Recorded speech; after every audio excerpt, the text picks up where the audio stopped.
The heart We must between keep two moving. The pass is worlds. just ahead. The forest I'm had ready. no Let's go. name for him. Stay He alert. simply The was terrain is as the treacherous. trees were, as the river must press was, on. as the mountains that rimmed the Look, horizon the on city's clear near. mornings were. He stood 11 feet tall, broad as a barn door, with skin like weathered bark and hair the dark brown of fertile soil. The other creatures of the deep woods neither feared him nor followed him. They simply shared the world with him, the way rain shares the sky with thunder. He had lived alone in the ancient forest for as long as he could remember. get His away! days were simple. Ah, He let fished with go! his bare I hands won't in the die cold here! streams. He slept in a hollow between two massive oaks that had grown together at their roots like old friends holding hands. He watched the seasons turn Get at the white away! silence of winter, the No! green explosion of spring, the golden amber No, riot get of away! autumn, and he asked nothing more of life than what life gave him freely.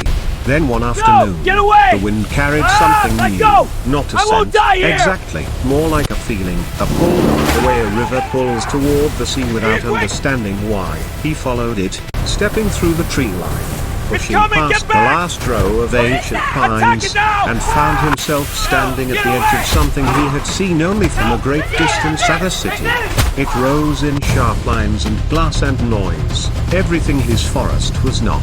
He should have turned back. Everything in his nature told him this world was not made for him. But then he saw her. She was sitting on a bench at the edge of a small park that butted up against the forest road. She had dark eyes and paint-stained hands, and she Stay was back! sketching the tree line, trying to capture something in it that she felt but couldn't quite name. Get away She from looked me! up when his shadow fell over her, a shadow enormous enough to blot out half the parquet, and she did not scream. She did not run.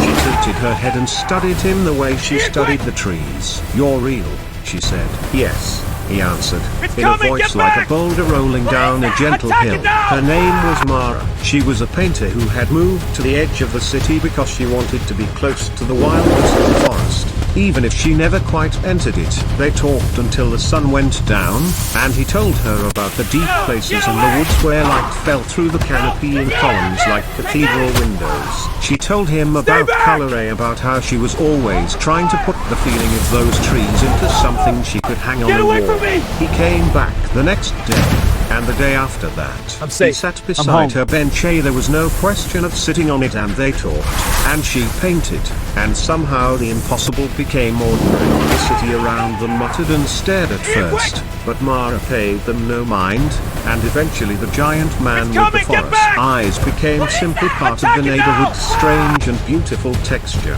When the season turned cold, he asked her to come to the forest with him, and she did. They lived simply and deeply, the way living in the forest demands. She painted the mornings, and he Get built away! fires that could warm a cathedral. The forest accepted her the way it accepted the rain, Stay back! without ceremony, without question. And in that quiet place, between the oldest oaks and Get the away from murmuring me! river, their love became something rooted. When Mara knew I'm a safe. child was I'm coming, home. he Get held away her from me! hands in his enormous ones and felt something shift permanently inside safe. his chest. I'm home. She chose to Stay have back! the child there, in the forest, near the river where he fished, under the trees that had watched over him all his life. The baby came in early spring, small and perfect, with his size and her dark eyes. A girl who seemed to have been born already knowing she belonged to both worlds. He named her Asha, which was simply the sound of the wind through the pines to him, though Mara said it meant hope in another language. coming, get back! And he decided both meanings Attack it suited now! her. For a few weeks,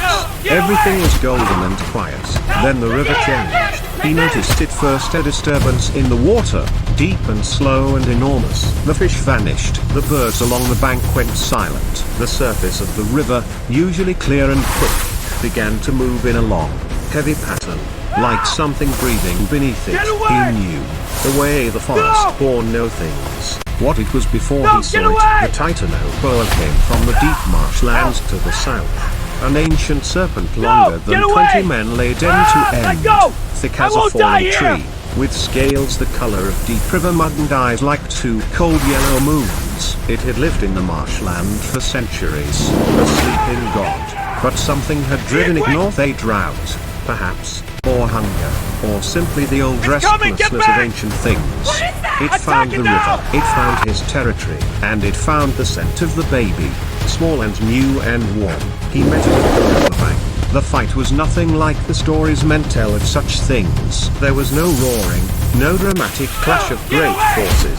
There was only the terrible, grinding struggle of two massive creatures, each fighting with the full weight of what they were. The Titanoboa was faster than anything that size had a right to be. It coiled around him once, twice, and he felt his ribs groan under the pressure of it. His vision going dark at the edges. He drove his fist into the scales again and again, searching for weakness, finding only a terrible density of muscle and ancient armor. He thought of Asher. He thought of Mara watching from the tree where he had told them to stay. He grabbed the serpent behind its head with both hands and pulled, using his full weight, his full strength, every ounce of the deep forest power that lived in his bones. The Titanoboa thrashed, the bank collapsed beneath them, they rolled into the river together, and the cold water closed over him, and for a moment everything was dark and cold and roaring. He planted his feet on the riverbed and he stood. He stood up out of the river with the Titanoboa's head still in his hands, water streaming off them both, and he held on until the great thrashing slowed and the serpent grew still. Not dead but subdued, exhausted, overpowered. The first time in its long life it had met something it could not crush. He dragged it to the far bank, the south bank, and he pointed it toward the marshland. It went, slowly, sulkily, like a storm retreating, but it went.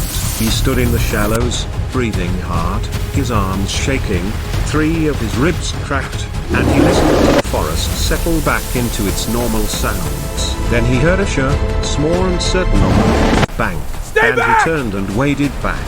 Mara cleaned his wounds with river water and cloth torn from her jacket. Asher slept against his chest, unwithered, and the trees said nothing because trees never do, which is its own kind of comfort. It was Mara who said it first, carefully, gently, in the way she said things when she was sure of them. She needs more than the forest. He looked at her. She needs both worlds. Women also love Mara each other said, and change their the way lifestyle I did, city. the Yes, way you together we can did, embrace this even new life. before you Let's knew go it. forward. He thought about this for a long time. He thought about the city's sharp lines and its noise and the way Mara's face had looked on that bench, trying to paint something she could feel but not quite name. He thought about Asher's dark eyes and the way she already reached for everything at the leaves, the river stones, the colors of sunset day with a hunger that was too large for just one world.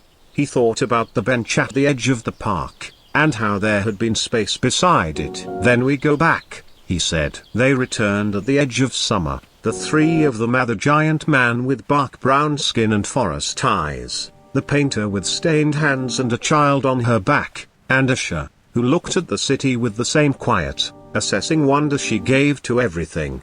He built their home at the place where the park met the tree line, right at the border between worlds, a place that had never quite known what it wanted to be. He worked with his hands and he worked with intention, and what he built was unlike anything else in the city. Look at our little wide and miracle. made of timber So from fallen perfect. trees, I love you both so with much. windows And we that love looked you. one way toward the Cool. street and So the other perfect. toward I love the you deep both so green. much. People We love came you. to watch him build and then stayed to admire what he made, and some of them, without knowing exactly why, felt something settle in their chests when they looked at it. Mara painted the walls herself, inside and out, with the colors of the forest and the colors of the city, finding at last what she had always been trying to name. Asher grew up with roots in 2 soils, wild and curious and unafraid, the daughter of a love that should not have been possible and was therefore the most possible thing in the world. And the forest watched from the edge of the park, patient as it always was, knowing that some things they once rooted grow in any light.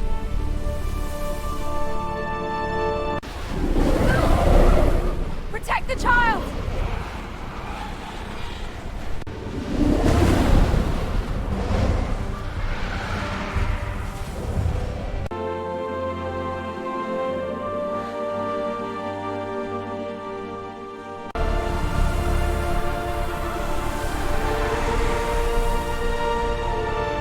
Stay behind me! Save the child, I'll correct them! The serpents are closing!